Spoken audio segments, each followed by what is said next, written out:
कल बहुत सारी चीज़ें आ गई हैं मार्केट में जिसका यूज़ करके लोग काफ़ी जल्दी ट्रांसफॉर्मेशन अचीव कर रहे हैं। सो आपका उसके ऊपर क्या कहना है? Is it safe? Steroids, supplementation बहुत सारी चीज़ें अवेलेबल हैं। लोग उसकी तरफ ज़्यादा फ़ोकस रहते हैं कि हम सप्लीमेंट ले लेंगे, स्टेरॉइड्स ले लेंगे, बॉडी को जल्दी ही ट्रांसफ़ॉर्म कर देंगे। के टाइम में जो सप्लीमेंटेशन है या हुँ। स्टेरॉइड्स हैं, उनको आप इग्नोर करिए।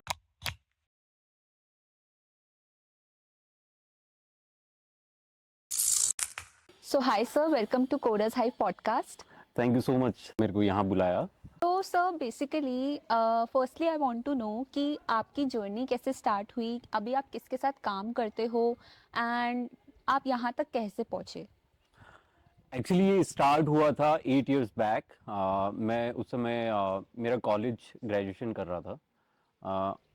दैट टाइम मेरे पास एक अपॉर्चुनिटी आई थी कि उस समय भी मैं वर्कआउट ही करता था। आफ्टर 12th मैंने वर्कआउट स्टार्ट कर दिया था।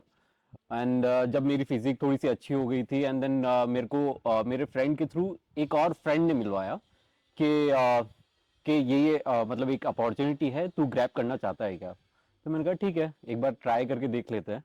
तो यहाँ से फिर मेरी जर्नी रायपुर से स्टार्ट हुआ। वहाँ से मेरी फिटनेस जर्नी स्टार्ट हुई। वहाँ से मैंने अपने कोर्सेज को कंप्लीट किया। फिटनेस के अंदर मैंने ईसा सर्टिफाइड किया। वहाँ से मैंने न्यूट्रिशन का भी कोर्स कंप्लीट किया।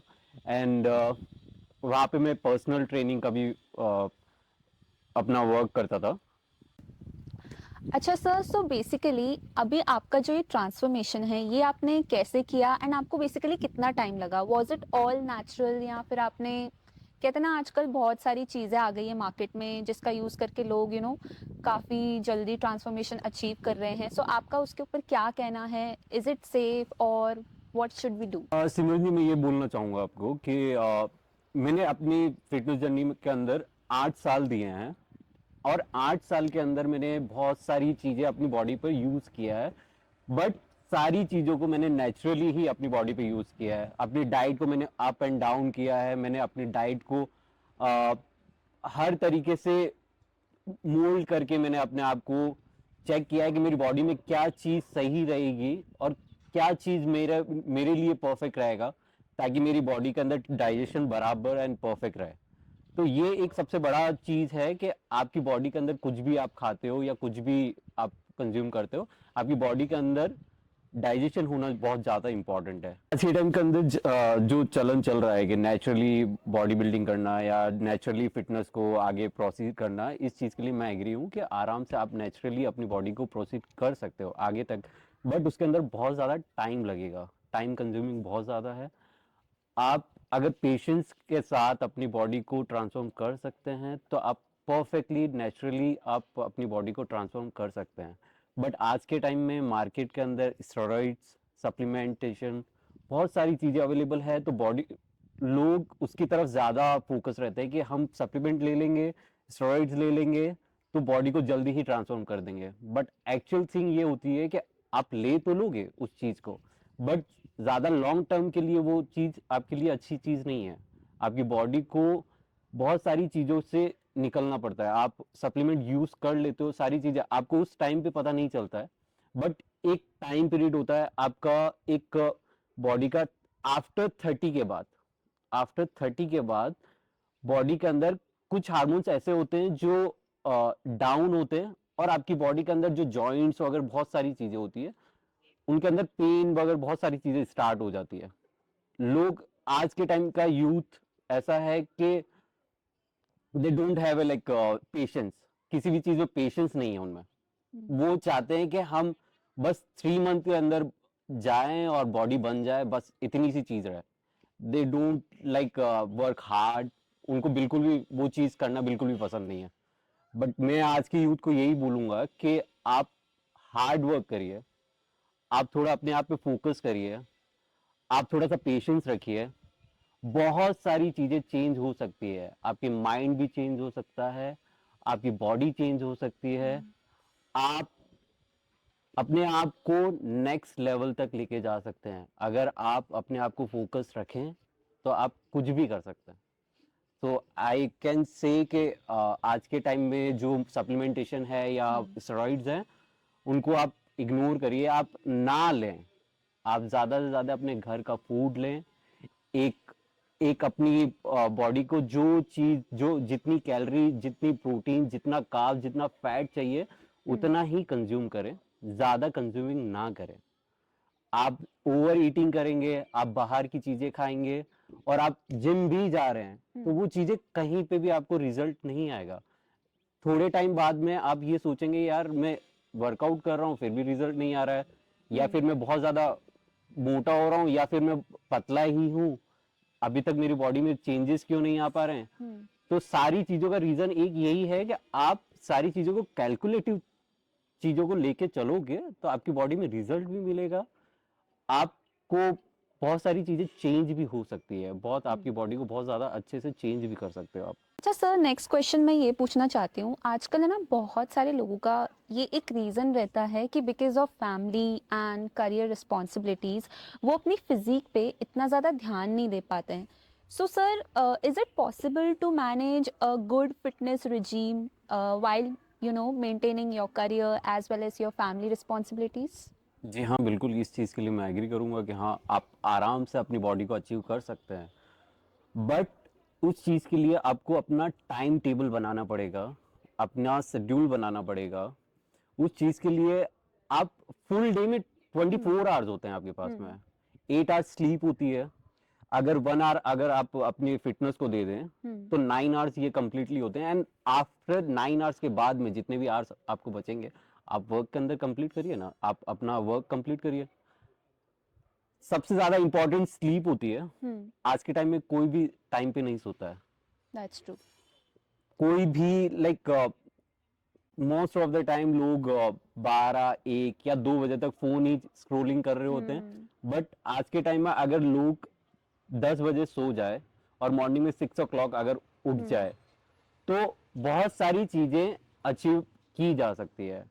ऐसा नहीं है कि आप फिटनेस को अचीव नहीं कर सकते हैं। आप अपने काम को करते करते भी आप 1 घंटा अपने फिटनेस के लिए निकालेंगे तो आप बहुत अच्छे से और बहुत अच्छी फिजिक आप अचीव कर सकते हैं, कोई प्रॉब्लम नहीं। टाइम मैनेजमेंट इज द जी, key. Time management is the key. Okay, Madhur ji ने एक बहुत अच्छी बात की है कि टाइम मैनेजमेंट इज द की।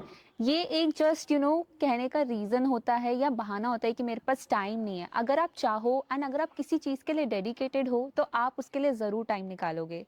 सो सर, आपने बताया कि टाइम मैनेजमेंट इज द की। तो आप ऐसा क्या मंत्रा देना चाहेंगे या आप कैसा गाइड देना चाहेंगे कि जिससे लोग पेशेंट रहे, मोटिवेटेड रहे while maintaining their physique despite getting slow results? Because बहुत सारे लोग होते हैं वो देखते हैं कि वो इतनी मेहनत कर रहे हैं, इतना ज़्यादा 100% अपना दे रहे हैं, रोज़ एक एक घंटे से लेके 2 घंटा वर्कआउट कर रहे हैं, बट स्टिल उनको इतना रिजल्ट नहीं मिल रहा है।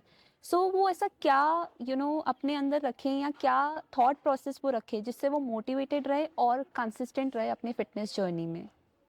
मोटिवेशन का कोई भी एक, मैं बोलूंगा मेरी तरफ से मैं बोलूंगा कि मोटिवेशन का कोई सा भी एक लाइन नहीं होता है। कुछ आपको अपने आप को सेल्फ मोटिवेट करके रखना पड़ता है। आपको अपने आप को हमेशा ये चीज अपने माइंड में बिठा के रखनी पड़ती है कि मैं अपने आप को सबसे अलग रखता हूँ। अगर आप अपने आप को ये थॉट प्रोसेस में रखते हो कि हाँ मैं सबसे अलग हूं, तो यही एक मोटिवेशन है।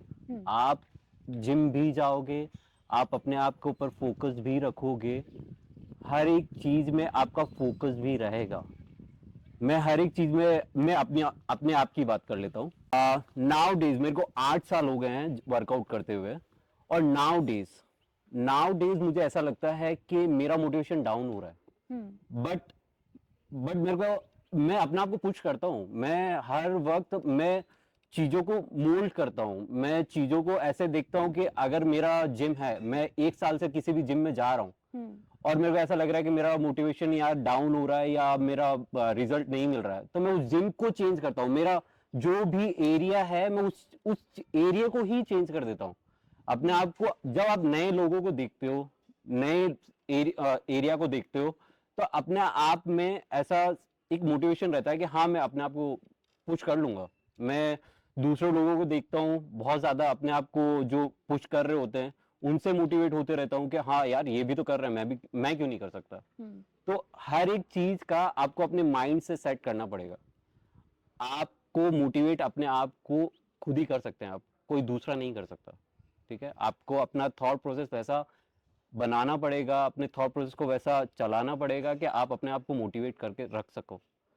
आपको अगर ऐसा लगता है कि आपको मॉर्निंग का टाइम हम्म अच्छा नहीं है या फिर हम्म इवनिंग का टाइम अच्छा नहीं है, कोई सा भी आपको ऐसा लगता है कि यार मैं अगर जिम जा रहा हूँ, मॉर्निंग का टाइम मेरे लिए अच्छा है, हम्म ओके मॉर्निंग में चले जाओ।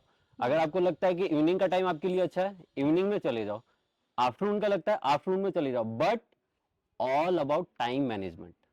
आपको हर एक चीज के लिए टाइम हम्म। मैनेजमेंट रखना पड़ेगा, अपने आप को स्टे मोटिवेट रखना पड़ेगा, हर एक चीज में मोटिवेट रखना पड़ेगा। तो सर है ना, मैंने आजकल बहुत ज़्यादा नोटिस किया है कि सोशल मीडिया की वजह से काफ़ी ज़्यादा लोग है ना एंग्शियस फील करते हैं। इवन इफ वो अपना 100% दे रहे होंगे, लेकिन उन्होंने सोशल मीडिया पे किसी की पोस्ट देखी, उन्होंने बहुत अच्छे उनके डिफाइंड एप्स देखे, इतनी जल्दी उनका रिजल्ट अचीव हो गया। एंड एक ऐसा चीज़ जो इसको और ज़्यादा बढ़ावा दे रहा है वो है हमारे सेलिब्रिटीज़, जैसे उर्वशी रौटेला का मैंने रिसेंटली एक रील देखा था। So somebody was pointing out कि उन्होंने अपनी वेस्ट को ऐसे कर्व किया था through an editing app, so that वो एक पियर शेप और एक ऐसा ग्लास ग्लो वाला फिगर दिखे। हम्म। सो इसके इसके ऊपर आपका क्या कहना है? इस चीज के लिए मैं आपको ये चीज बोलना चाहूंगा कि आज के टाइम में जितना भी यूथ है, हम्म सब फोन में लगे हुए हैं और सब स्क्रोलिंग डाउन करे जा रहे हैं। लाइक सबको ऐसा लगता है कि यार कोई सी भी फिजिक उनको दिखेगी रील के हम्म अंदर, कोई भी आज के टाइम में जो चल रहा है नेचुरली बॉडी बिल्डिंग जो चल रही है, उस चीज के लिए मैं कमेंट नहीं करूंगा। बट ठीक है, बट लोग ये सोचते हैं कि यार ऐसी फिजिक चाहिए। लोग हमेशा उस चीज के पीछे भागेंगे जो उनको अच्छा दिख रहा होगा, कि अरे यार मेरे को ये चाहिए, मेरे को ये चाहिए। Hmm but they don't know how to do hard work. They hmm don't know. अगर वो हार्ड वर्क करेंगे, जैसे आपने उर्वशी रोटेले का जो आप बता रहे हैं, हम्म वो this is just social media trend, hmm that's it और नथिंग। अगर आप अपने आप पे वर्क करेंगे वो चीज अलग है।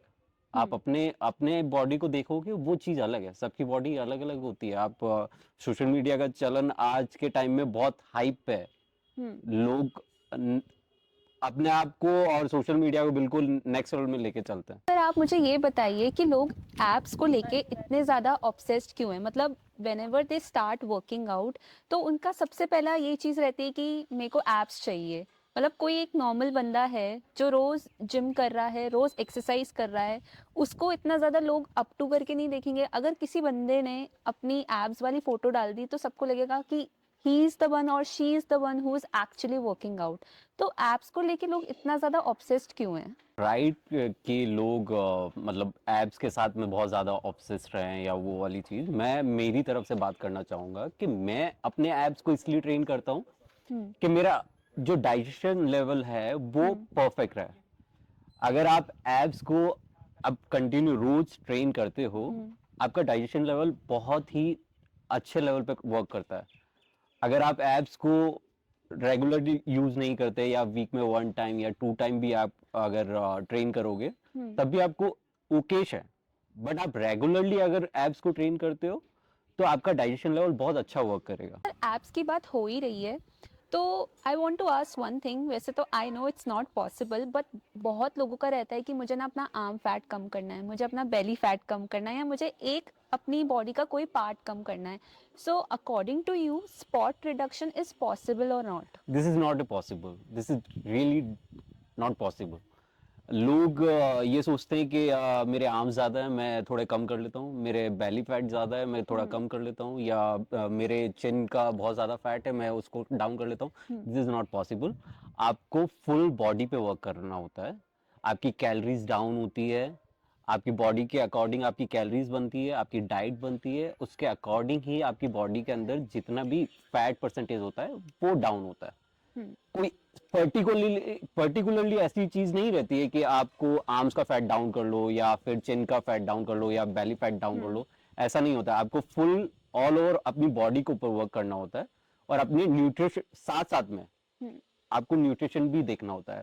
हाँ, ये लोग आज के टाइम में लोग बहुत ऐसे भी हैं जो वर्कआउट बहुत हार्ड करते हैं, बहुत हार्ड वर्कआउट कर लेंगे, बट अगर उनकी डाइट के लिए बोला जाएगा, they don't know how to do diet, how to take food, they don't know, they are just like, उनके माइंड में हमेशा ये चीज होती है, हम वर्कआउट तो कर रहे हैं ना, हमें वर्कआउट से मतलब है, खाने से तो हमारा वो नहीं हो पाएगा, हम तो बाहर का जो भी खा रहे हैं वो भी खाएंगे, घर का जो खा रहे हैं वो भी खाएंगे, और बॉडी तो वैसे ही भी बन जाएगी, तो ऐसा पॉसिबल नहीं है।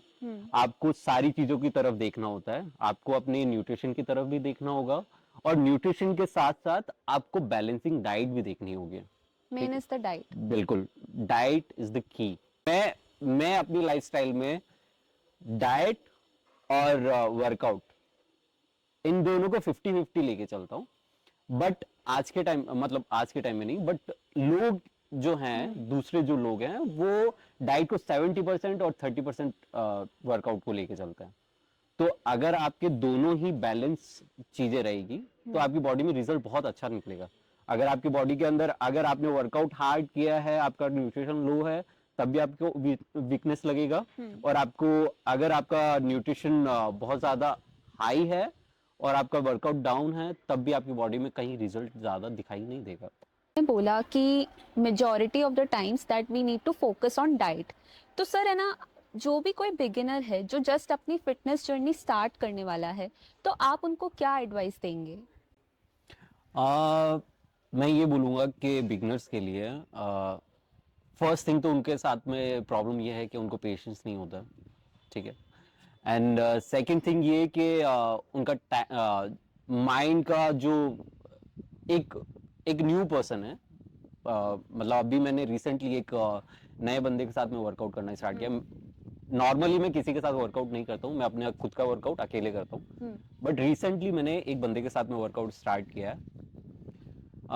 उस बंदे के साथ में वर्कआउट करने का रीजन ये था कि उस बंदे का, मतलब जो वो लड़का है, उस लड़की का मेरे को थोड़ा सा 8 इयर्स का या थोड़ा सा एक्सपीरियंस है, इस वजह से मेरे को ऐसा लगता है कि उसके जीन्स बहुत अच्छे हैं, तो इसलिए मैंने उसके साथ में वर्कआउट करना स्टार्ट किया, ठीक है, और वो भी बिगनर ही है।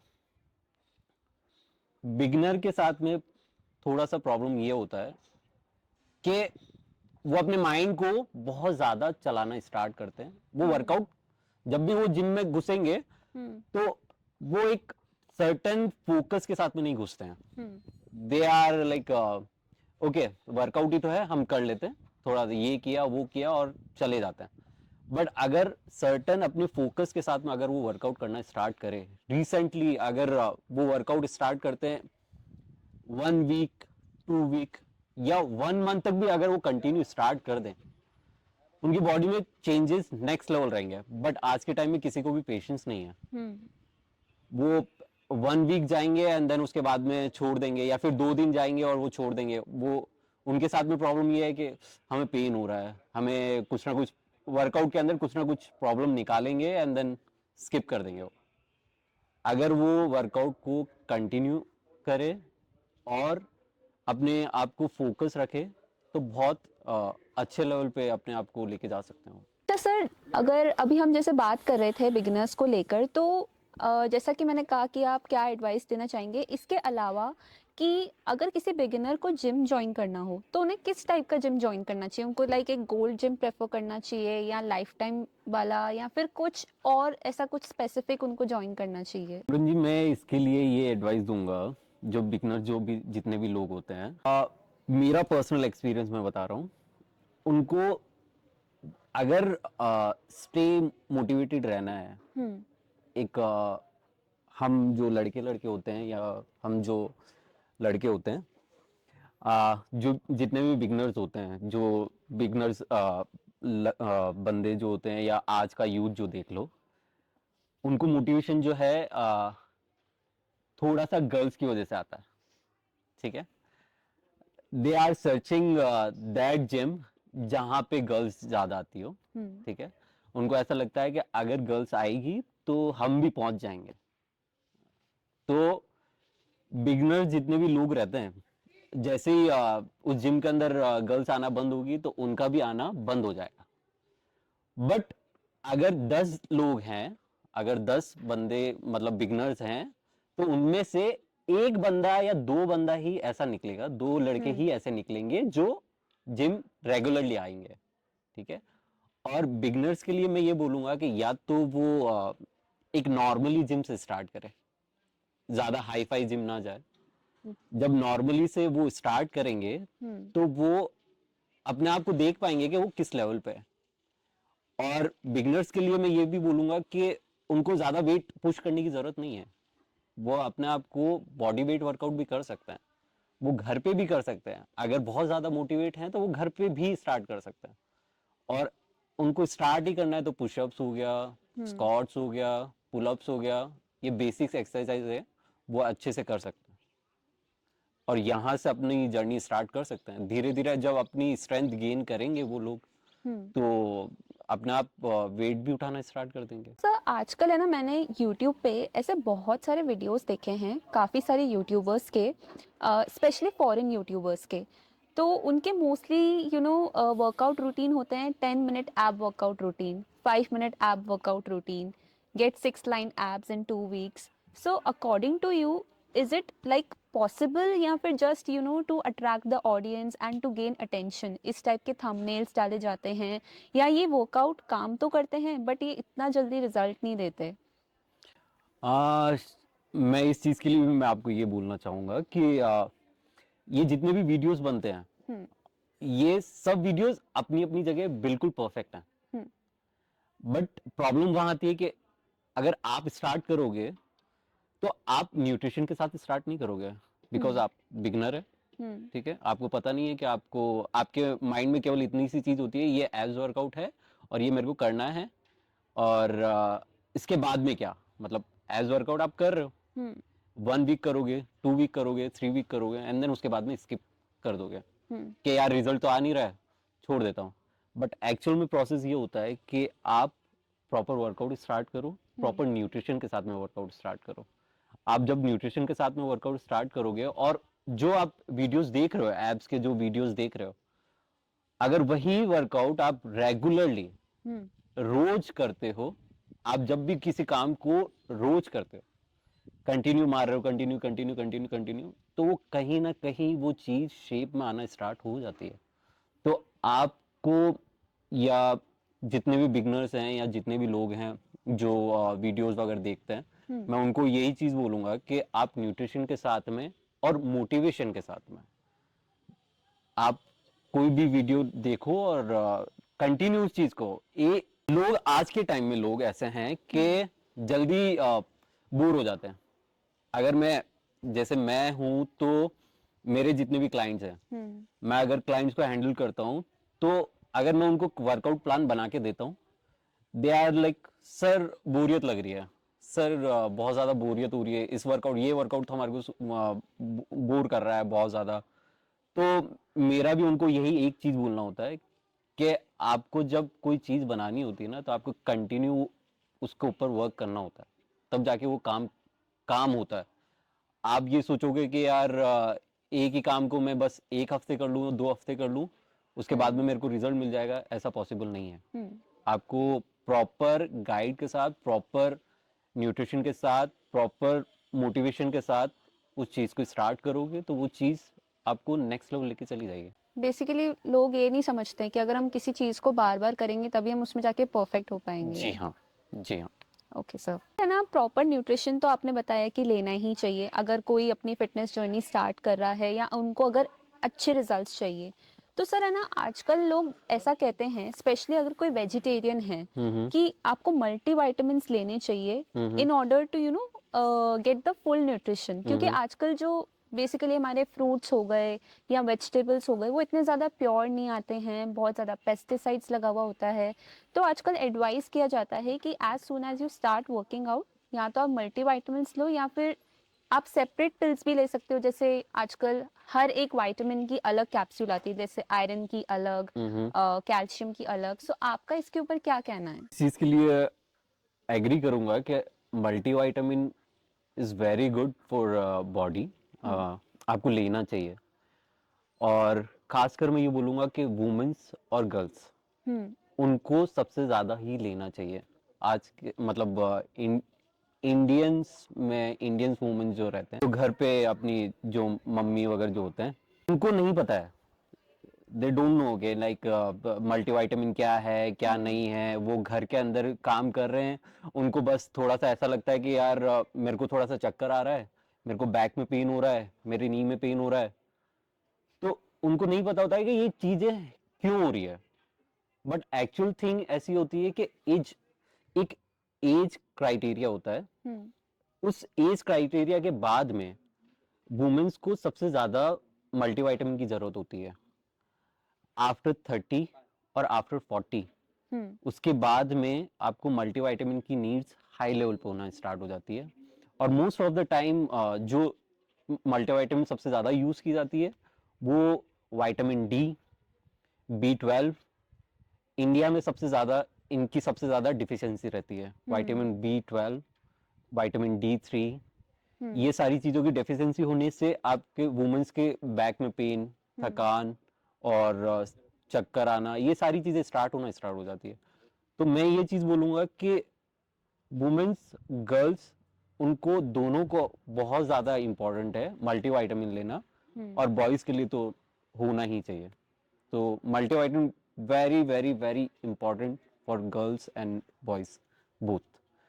और सबसे ज्यादा फोकस आप विटामिन डी और B12 पे तो सबसे ज्यादा रखिए। और आप जब मल्टीविटामिन का चेकअप करवाते हैं आपकी बॉडी के अंदर, हर 3 मंथ में या हर 6 मंथ के अंदर आपको अपनी बॉडी का चेकअप करवा लेना चाहिए एक बार, ताकि आपको पता रहे कि आपकी बॉडी में क्या चल रहा है और क्या नहीं। अच्छा सर, सो बेसिकली मुझे पूछना था कि अगर कोई रेगुलर बेसिस पे जिम जा रहा है तो एक वीक में कितने दिन आपको एज रेस्ट डेज लेना चाहिए या रेस्ट डेज कंसिडर करना चाहिए? अगर वो बिगनर है तो मैं ये बोलूंगा कि 4 days इज इनफ। ओके। और अगर बिगनर से थोड़ा अप है तो 5 days इनफ इनफ हो जाता है। 5 days इज इनफ, ठीक है। और अगर बहुत ज्यादा एडवांस लेवल पे है तो वो 6 days भी कर सकते हैं और वो 3 days भी कर सकते हैं। बिकॉज अगर बहुत एडवांस लेवल पे है, they really know about body, वो अपनी बॉडी के लिए बहुत अच्छे से जानते हैं कि अगर मैं 3 days भी वर्कआउट करूंगा, तो अगर मैंने 3 days में अपने आप को हार्ड पुश कर दिया है तो मेरे लिए रिकवरी आफ्टर जो 3 days जो बचे हुए हैं वो उनमें हो जाएगी। और अगर मैंने अपनी बॉडी को बहुत ज्यादा हार्ड पुश नहीं किया है तो वो 6 days भी कर सकते हैं, जो बहुत ज्यादा एडवांस है। और जो बिगनर्स हैं उनके लिए मैं ये बोलूंगा कि 4 days ही करेंगे, वो बहुत है उनके लिए। अगर वो 3 days भी करेंगे तब भी बहुत है। वो 3 days या 4 days करें और अपने आप को, अपनी बॉडी को थोड़ा सा रेस्ट दे, एंड देन उसके बाद में। और ये भी चीज है कि अगर आप 4 days जो कर रहे हैं, 4 days के अंदर भी आपके डिवाइड होने चाहिए डेज, कि आपको कौन से डे पे कौन से मसल को ट्रेन करना है। और जो आप गैप लेने वाले हो वो कौन से डे पे लेने वाली हो। मतलब लाइक ऐसा है कि लोग जो होते हैं 4 days कंटिन्यू वर्कआउट कर लेते हैं, लास्ट के जो डेज बचते हैं 2 days या 3 days जो बचते हैं उस पे रेस्ट ले लेते हैं। वो 3 days पे जो रेस्ट लेते हैं वो अपनी मोटिवेशन को भी डाउन कर देते हैं। लास्ट के 3 days जो रेस्ट लेते हैं तो वो ठीक है, रिलैक्स हो जाते हैं जो बिगनर्स है। मैं बिगनर्स के लिए ये बोलूंगा 2 days वर्कआउट करो, 1 day ऑफ करो, and then again 1 day workout करो, and then off, then 1 day workout. इस तरह से क्राइटेरिया चलेगा तो वो अपने आप को मोटिवेट करके रखेंगे। और जो एडवांस लेवल के वो अपने आप को मोटिवेट रखते ही हैं। बेसिकली हर दिन हमको एक स्पेसिफिक बॉडी पार्ट पे ही काम करना चाहिए सो दैट उनको मैक्सिमम तरीके से रिजल्ट अचीव करवा जी सके। जी। अच्छा सर, आजकल है ना हमारे आसपास जो भी पब्लिक पार्क्स होते हैं उसमें आपने देखा होगा काफ़ी सारी ऐसी जिम के इक्विपमेंट्स एंड मशीन्स पड़े रहते हैं। So do you think it's effective it's effective, या फिर I can say it is, and I can say it's not. It's I can say like जो आज के टाइम में जो 40+ या 50+ जो लोग हैं, वो वाली जो जनरेशन है, उनको अगर आप बोलने जाओगे ना कि जिम जाओ, मैं अपनी पेरेंट्स की बात कर लेता हूँ, मैं अपने फादर को बोलता हूँ कि मेरे साथ चलो, आप वर्कआउट करने चलो। ही इज लाइक नहीं नहीं, मैं वॉक कर लूंगा, मैं थोड़ा सा वॉक कर लूंगा तब भी हो जाएगा। बट उनको ये चीज अपने को पता है कि आफ्टर 50 के बाद में होता ये है कि आपके मसल लॉसेस स्टार्ट हो जाता है। इसलिए डॉक्टर हमेशा कंसल्ट करते हैं कि आप आफ्टर 50 के बाद में प्रोटीन लेना स्टार्ट करो, ताकि आपकी मसल जो लॉस हो रही है वो आप रिकवर कर सको, अपने आपको ज्यादा प्रॉब्लम ना हो इस चीज के लिए। ये पार्क में जितने भी जो इक्विपमेंट बने हुए होते हैं ये बेनिफिट वाले हैं। ये क्यों बेनिफिट ये क्यों बेनिफिट वाले हैं? उन लोगों के लिए बेनिफिट वाले हैं जो जिम नहीं जा सकते, जो वॉक करते हैं, और जो अपने आप को थोड़ा सा मेंटेन करना चाहते हैं और दे नो कि हाउ टू डू वर्कआउट, उनके लिए बेनिफिशियल है। अब जिनको पता ही नहीं है कि वर्कआउट कैसे करना है और वो फिर भी उस इक्विपमेंट को यूज करते हैं, कहीं ना कहीं अपने आप को इंजरी भी कर देते हैं। तो इस चीज के लिए प्लस और माइनस दोनों चीजें। अगर जो जानते हैं उनके लिए तो बहुत अच्छी चीज है, जो नहीं जानते उनके लिए थोड़ा सा माइनस वाला पॉइंट है। उनके लिए उनके माइंड में इतना ही रहता है कि हम वॉक कर लें, हमारे लिए उतना ही अच्छा है। सर है ना, जैसे अभी है ना ठंड का मौसम हो गया है, तो इवन दो अगर हम बहुत ज़्यादा इंटेंस वर्कआउट भी करें, जैसे खुद मैं पर्सनली योगा करती हूँ, तो कभी होता है कि अगर प्रैक्टिस काफ़ी ज़्यादा इंटेंस है तो थोड़ा बहुत ऐसे स्वेट आया, और कभी तो बिल्कुल ही नहीं आता। तो क्या आपको लगता है कि अगर हम स्वेट कर रहे हैं, बेसिकली अगर हमें स्वेटिंग हो रही है तो ही हमारा वर्कआउट इफेक्टिव है, अगर ये चीज़ नहीं हो रही तो हमारा वर्कआउट इफेक्टिव नहीं है? जी नहीं, ऐसा नहीं है। स्वेटिंग से ही पता नहीं चलता है कि आप वर्कआउट कर रहे हो या नहीं कर रहे हो। एक्चुअल में आपका ब्लड फ्लो होता है, आपकी बॉडी के अंदर ब्लड फ्लो चलता है। जब आप जब वर्कआउट करना स्टार्ट करोगे तो आपकी बॉडी वार्म हो जाएगी। जब आपकी बॉडी वार्म हो जाती है, इसका मतलब ये है कि आपकी बॉडी के अंदर जो आप वर्कआउट कर रहे हो वो आपके लिए परफेक्टली अच्छे से चल रहा है। ऐसा कोई जरूरी नहीं है कि आपको स्वेट हो ना हो। समटाइम्स ऐसा होता है कि आप बहुत ज्यादा इंटेंस हो जाते हो या फिर आपकी हार्ट रेट बहुत हाई लेवल पे लेके चले जाते हो, 160 170, तब आपका स्वेटिंग के चांसेस हाई लेवल पे हो जाते हैं। बट ऐसा कोई जरूरी नहीं है कि आपको स्वेट होना चाहिए और नहीं होना चाहिए। आप वर्कआउट तो वैसा ही करो और आपका ब्लड फ्लो भी वैसा ही चल रहा है। आपका ब्लड सबसे ज्यादा, वर्कआउट का मतलब ये होता है कि आपकी बॉडी में ब्लड फ्लो होना चाहिए। ब्लड फ्लो हो रहा है बराबर से, परफेक्टली, आपका वर्कआउट सक्सेसफुल है। अच्छा सर, बहुत सारे लोग ऐसे होते हैं जो है ना जिम जाना चाहते हैं पर वो जा नहीं पाते हैं ड्यू टू सम और the other reason. So according to you कौन सा वर्कआउट बेटर है, जिम वाला या फिर होम वर्कआउट? दोनों में से क्या ज़्यादा बेटर है? एंड बेसिकली आप क्या प्रेफर करते हो खुद पर्सनली? अगर जैसे आप बहुत ज़्यादा बिजी हो गए, आपका शेड्यूल काफ़ी ज़्यादा बिजी हो गया, क्या आप घर में कुछ ऐसा अरेंजमेंट कर सकते हो जिससे आप घर पर भी वही सेम टाइप का वर्कआउट कर पाओ जो आप जिम में करते हो?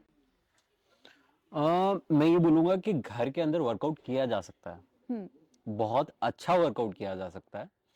आप बॉडी वेट वर्कआउट कर सकते हो।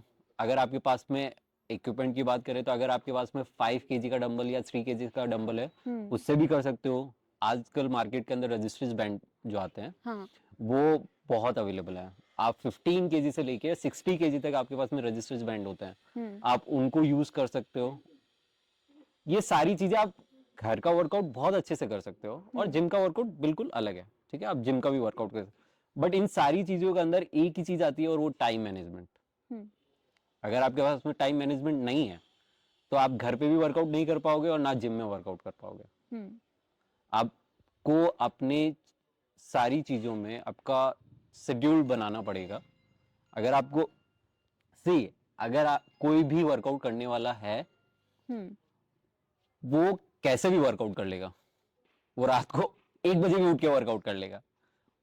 जिसके माइंड में लगा हुआ है कि नहीं मेरे को वर्कआउट करना है, मेरा फुल डे नहीं होगा अगर मैं जब तक वर्कआउट नहीं करूंगा, तब तक मेरा फुल डे नहीं हो पाएगा, तो वो वर्कआउट करेगा। और जिसके साथ में ऐसा प्रॉब्लम है कि यार टाइम ही नहीं हो पा रहा है, वर्क इतना हो गया है, और आजकल तो ऑफिस का टाइमिंग आप बोल ही नहीं सकते। आपका टाइमिंग 7 मॉर्निंग में 7 o'clock स्टार्ट हुआ है, नाइट में कितनी बजे खत्म होगा किसी को नहीं पता है। मतलब आपके पास में बॉस का कॉल आ गया कि अभी काम है तो आपको अभी भी करना पड़ेगा। तो आपको अपना टाइम मैनेजमेंट करना पड़ेगा। हम्म। आपका शेड्यूल आपको पता है कि यार मेरा शेड्यूल इतनी बजे से स्टार्ट होने वाला है, तो आपको एक दिन पहले ही अपने आप को प्रिपेयर रखना पड़ेगा कि यार मैं इतनी बजे उठना है, मेरे को इतनी बजे ये वर्कआउट करना है, ये कंप्लीट होने के बाद मेरा सारा काम मैं स्टार्ट कर दूंगा। That's it. Basically work life जी बैलेंस। जी अच्छा सर, वर्कआउट की बात हो ही रही है, हमने अभी डिस्कस किया होम और जिम वर्कआउट के बारे में। सो अकॉर्डिंग टू यू, ऐसे इस चीज़ को भी लेके काफ़ी ज़्यादा डिबेट चलती रहती है सोशल मीडिया पर कि मॉर्निंग वर्कआउट ज़्यादा इफेक्टिव है, इवनिंग वर्कआउट ज़्यादा इफेक्टिव है। सो अकॉर्डिंग टू यू किस टाइम पे वर्कआउट करना चाहिए कि उसका हमें मैक्सिमम रिजल्ट मिले, या फिर आप किसी भी टाइम पे करो, इट डजेंट मैटर? आ, आज के टाइम में अगर मैं बोलूं हम्म। तो किसी भी टाइम पे करो, डजेंट मैटर। बट अगर आप पुराने वाले टाइम में जाके बात की जाए, हम्म। तो पुराने वाले टाइम में मॉर्निंग को ही सबसे ज्यादा अच्छा टाइमिंग मानते थे। और मॉर्निंग का टाइम भी एक प्रीफरेबल टाइम था कि आपका टाइमिंग जो रहना चाहिए मॉर्निंग में 5 बजे से स्टार्ट होता था। 5 बजे से लेके 8 बजे तक का जो टाइम पीरियड है, उसी के अंदर वर्कआउट हो जाता था। हम्म। ये इसलिए बोला जाता था कि जो आपने इन्वायरमेंट में जो भी एयर वगैरह जो होती है, हम्म। वो उस समय आपकी बॉडी के लिए बहुत ज्यादा बेनिफिशियल होती है उस टाइम पीरियड में। हम्म। अगर आप 4 बजे से लेके और 6 बजे तक का टाइम पीरियड जो रहेगा, उस टाइम पीरियड में अगर आप वर्कआउट करते हो, और उसके अंदर भी अलग अलग वर्कआउट है। जैसे आज के टाइम में तो जिम का चलन बहुत नेक्स्ट लेवल हो गया है, हम्म। बट पहले के टाइम में जिम नहीं था। हम्म। वो बाहर ही वर्कआउट करते थे, बाहर ही अपना प्राणायाम, योगा वगैरह जो भी सारी चीजें, जो भी रनिंग वगैरह जो भी करना होता था, वो बाहर ही करते थे। हम्म। वो जो ऑक्सीजन, वो जो कंज्यूमिंग होती थी, वो आपकी बॉडी के लिए बहुत अच्छी चीज है, मतलब बहुत अच्छी चीज होती थी। और आज के टाइम में भी बहुत सारे लोग हैं जो मॉर्निंग में उठ के ही वर्कआउट को प्रीफर करते हैं, हम्म। मॉर्निंग में ही अपना वर्कआउट को प्रीफर करते हैं। बट आजकल के हेक्टिक डेज की वजह से लोग इतने वो हो गए हैं कि यार अब हमारे को अपना टाइमिंग भी सेटल करना है और अपना शेड्यूल भी नहीं बिगड़ना चाहिए। तो हम्म। वो चीजों को उस तरह से मैनेज करते हैं कि चलो ओके फाइन, मॉर्निंग में हो गया तो मॉर्निंग में कर लेंगे, इवनिंग में हो गया तो इवनिंग में कर लेंगे, आफ्टरनून में हो गया तो आफ्टरनून में हो गया। था अपने आप को बैलेंस करने की कोशिश करते हैं, हम्म। और वो उनकी जगह सही भी है, हम्म। क्योंकि उनका टाइमिंग वैसा है, तो वो उस तरह से बैलेंस करने की कोशिश करते हैं। मोस्ट ऑफ द टाइम सबसे मेन चीज जो है वो ये है कि आप वर्कआउट कर रहे हो। आप सबसे बेस्ट पार्ट ये है कि आप वर्कआउट कर रहे हो, हम्म। आपने अपने आप को कोई से भी टाइम में मोल्ड कर रहे हो, वो आपके लिए सबसे बेस्ट पार्ट है। आप वर्कआउट करो, सबसे ज्यादा बेस्ट पार्ट है कि आप वर्कआउट करो। हम्म। अब मॉर्निंग, इवनिंग, आफ्टरनून, आपको जो टाइमिंग सुटेबल लगता है वो आपके लिए परफेक्ट है। इम्पॉर्टेंट इज कि आप वर्कआउट करो, लाइक बहाने देके स्किप मत करो। That's it. Sir, according to you, कौन सा method of workout is good? Cardio या फिर स्ट्रेंथ ट्रेनिंग, या फिर दोनों का मिक्सचर? मैं ये बोलूंगा कि कार्डियो भी होना चाहिए, स्ट्रेंथ ट्रेनिंग भी होनी चाहिए, और योगा भी होना चाहिए। ये तीनों का कॉम्बिनेशन अगर चल रहा है आपकी हम्म। बॉडी में, आप परफेक्टली अपने आप को वर्कआउट में, परफेक्टली अपने आप को वर्कआउट कर रहे हो। मतलब लाइक ऐसा सी होता ये है कि लोग, कुछ लोग ऐसे होते हैं बहुत ज्यादा हेल्दी होते हैं, तो वो ये सोचते हैं कि हम कार्डियो करेंगे तो हम्म। हमारा वेट लॉस हो जाएगा, और हम जल्दी थोड़ा सा अपने आप को हेल्दी अच्छा कर लेंगे। हम्म। बट एक्चुअल चीज ये होती है कि जब वो मोटे होते हैं या हेल्दी होते हैं, तो वो कार्डियो करते हैं ठीक है, हम्म। बट उनकी स्किन जो है वो लूज होने स्टार्ट हो जाती है। हम्म। तो उनके लिए परफेक्ट चीज ये है कि स्ट्रेंथ भी करे। ठीक हम्म। है, अब स्ट्रेंथ के साथ में प्रॉब्लम ये है कि आप जब स्ट्रेंथ ट्रेनिंग स्टार्ट करते हो तो आपकी बॉडी धीरे धीरे स्टिफ होना स्टार्ट हो जाती है। तो आपको योगा भी जो है, आपको योगा भी आपके साथ में होना चाहिए। हम्म। लाइक 7 डेज होते हैं, 7 डेज में आपका शेड्यूल ऐसा होना चाहिए, कार्डियो भी इंक्लूड रहे, स्ट्रेंथ ट्रेनिंग भी इंक्लूड रहे, और योगा भी इंक्लूड रहे। जब तीनों इंक्लूड रहेंगे तो आपके अंदर होगा ये कि आपके पास flexibility, flexibly like this. Flexibly हाँ ठीक है, फ्लेक्सिबल भी होंगे आप। हम्म। ठीक है, और स्ट्रेंथ ट्रेनिंग की बात की जाए तो स्ट्रेंथ भी होगी आपके पास में, हम्म। एंड कार्डियो की जाए बात, तो आपका हार्ट रेट भी बहुत अच्छा होगा। तो मैं ये बोलूंगा कि कार्डियो जो है वो हार्ट के लिए अच्छा है, स्ट्रेंथ ट्रेनिंग है आपके मसल्स के लिए अच्छा है, योगा जो है आपकी फ्लेक्सिबिलिटी के लिए अच्छा है। तो ये तीनों का कॉम्बिनेशन बराबर होना चाहिए।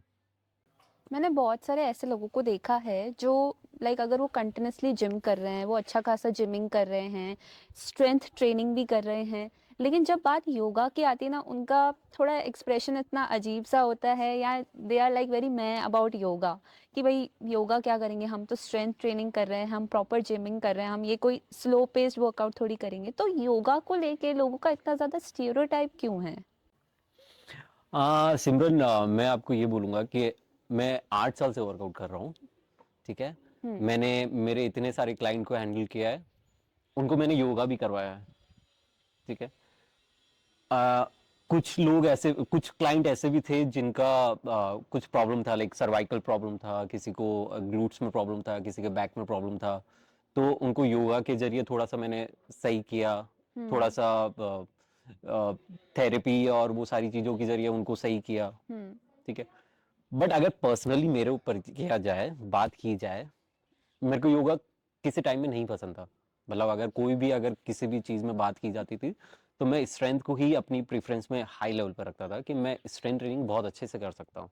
या फिर कार्डियो बोला जाएगा तो कार्डियो, थोड़ा बहुत मैं कार्डियो कर लूंगा, बट योगा के नाम पे मैं बिल्कुल, लाइक ऐसा है कि मैं कार्डियो नहीं कर, मतलब योगा नहीं कर सकता। हम्म। और मैं करवा सकता हूँ बट मैं कर नहीं सकता, मेरे साथ प्रॉब्लम ये थी।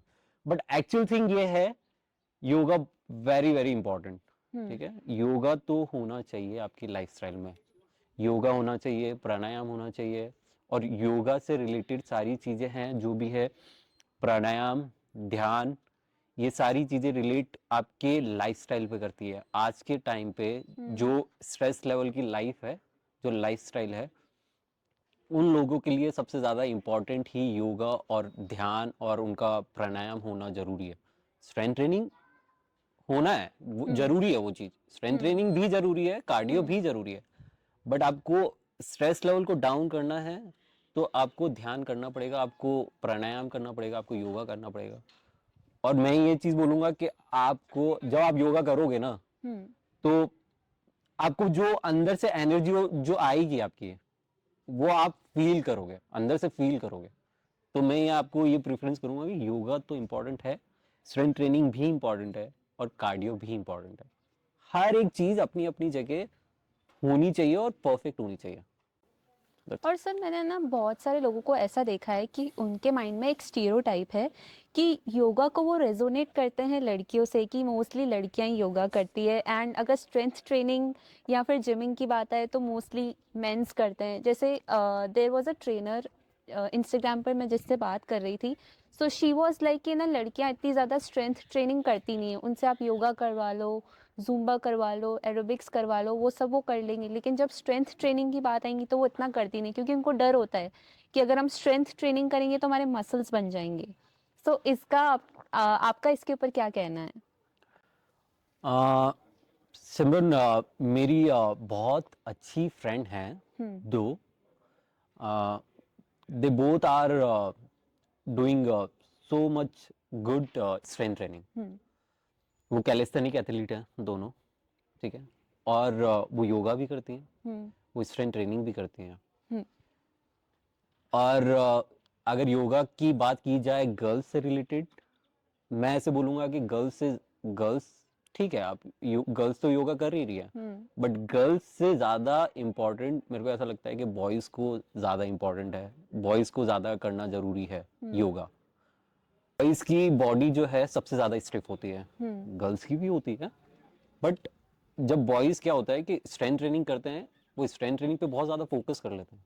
और वन टाइम के बाद में जब वो बिल्डअप हो जाते हैं ना, तो उनका हाथ जो है, आप पीछे की तरफ लेके जाने की कोशिश करोगे तो वो हाथ पहुंच ही नहीं पाएगा, वो हम्म। अपने आप को स्क्रैच भी नहीं कर पाएंगे पीछे। तो उनके साथ में प्रॉब्लम स्टार्ट हो जाती है कि आपके जॉइंट बहुत ज़्यादा फ्लेक्सिबल नहीं है, हम्म। बहुत ज़्यादा स्टिफ हो गए हैं। तो बॉयज़ के लिए भी इंपॉर्टेंट है योगा, और गर्ल्स के लिए भी इंपॉर्टेंट है योगा। और मेरी जो फ्रेंड्स हैं दोनों, they are very good in yoga, strength training, cardio, they are good. और दोनों गर्ल्स हैं, बहुत अच्छे से वर्कआउट करते हैं वो। सो बेसिकली एक्सरसाइज को किसी जेंडर का टैग नहीं देना चाहिए, नहीं नहीं सब नहीं, आपको करना चाहिए, सब बिल्कुल मिक्स में करना बिल्कुल, चाहिए। जी जी जी। ऑलराइट सर, है ना, ऐसे कौन से फूड आइटम्स है जो हमें कंज्यूम करने चाहिए जब हम अपना वर्कआउट करने वाले हैं, लाइक प्री वर्कआउट क्या लेना चाहिए जिससे हमें मैक्सिमम एनर्जी मिले? फिर प्री वर्कआउट की बात की जाए हम्म। तो मैं आपको ये सजेशन दूंगा, आपकी बॉडी वर्क करती है कार्ब्स के ऊपर। हम्म। कार्ब्स बोले तो अगर कार्बोहाइड्रेट आप अगर इनटेक करते हो हम्म। तो उसको, कार्बोहाइड्रेट को आपकी बॉडी ग्लूकोज में कन्वर्ट करती है। हम्म। और ग्लूकोज में कन्वर्ट करने का मतलब यह है कि आपकी बॉडी को एनर्जी प्रोवाइड हो रही है। हम्म। अगर एनर्जी प्रोवाइड, अब आपका सिलेक्शन है कि आप कौन सा फूड सेलेक्ट करोगे जो आपकी बॉडी में बहुत जल्दी डाइजेस्ट हो जाए। हम्म। तो ऐसी चीजें, या तो स्वीट पोटैटो हो गया, या आप ऐसी ऐसा फूड सेलेक्ट करिए जो बहुत जल्दी डाइजेस्ट हो सके। हम्म। आप लिक्विड ले सकते हैं, आप जूसेस ले सकते हैं, आप बनाना बनाना ले सकते हैं। सबसे बेस्ट प्री वर्कआउट अगर आप बोला जाए हम्म। तो वन बनाना। 45 मिनट्स तक उसकी एनर्जी होती है, हम्म। और 45 मिनट्स में आपकी बहुत अच्छे से आपकी बॉडी वर्कआउट कर लेगी आराम से। आप 45 मिनट्स में आप वर्कआउट अच्छे से इंटेंस कर लोगे। तो आई कैन से कि वन बनाना या स्वीट पोटैटो। हाँ, इनका जो कंजम्पशन है वो वर्कआउट करने से पहले कितनी देर पहले लेना चाहिए? इनका कंजप्शन कम से कम 1 आवर या half an hour. Okay. Most of the time मैं आपको ये बोलूंगा कि हाफ एन आवर से पहले ले लो। हम्म। हाफ एन आवर पहले लोगे तो आपकी बॉडी को वो फूड अंदर जाएगा, थोड़ा सा मेल्टअप होगा, एंड देन उसके बाद में वो एनर्जी बाहर निकलेगी। तो आई कैन से कि हाफ एन आवर आप ऐसा फूड सेलेक्ट करिए जो जल्दी से जल्दी डाइजेस्ट हो सके। अभी अगर मेरी बात की जाए तो मैं मोस्ट ऑफ द टाइम ऐसा होता है कि वर्कआउट करने जब भी निकलता हूँ हम्म। तो वर्कआउट के आधे घंटे पहले ही मैं मेरा मील लेता हूँ।